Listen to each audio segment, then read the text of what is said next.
So I wasn't sure if I was gonna breastfeed. I figured like my goal would be 6 months. I thought that would be a great goal. It's something that's achievable. But I had heard horror stories about how bad latching hurts, how bad your nipples bleed and swell. But my nurse midwife came in pretty quickly after I had delivered the baby, and she helped me latch the baby for the first time, taught me how to breastfeed, how often you should be breastfeeding, and that you should be switching your breast. I had no latching discomfort, no bleeding nipples, no swollen nipples. It was pretty easy. I mean, it's an interesting feeling to have your milk kind of let down in your breast. And it's definitely like a neat bonding experience with your daughter to be able to feed her, and you're the only one that can do that. So I enjoy it.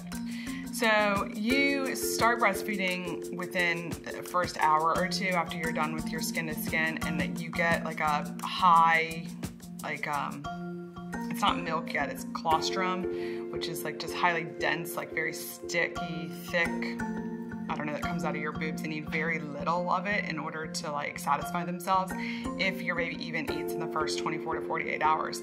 My milk let in about 2 or 3 days after I got home, and then it was just, I mean, you're pumping or feeding every 2 to 3 hours to try to keep up with it. And I mean, it's just, I Googled, which you shouldn't do. I talked to my mom, I talked to my neighbor who has a child, and she just taught me some tips and tricks of breastfeeding and what you should look for, and making sure that they're latching correctly. That's a really big part of it. And if they're latching correctly, you shouldn't have any pain at all. So really what you want to look for is that the baby puts their entire mouth over the nipple, so you can even like move its lips kind of like up and around.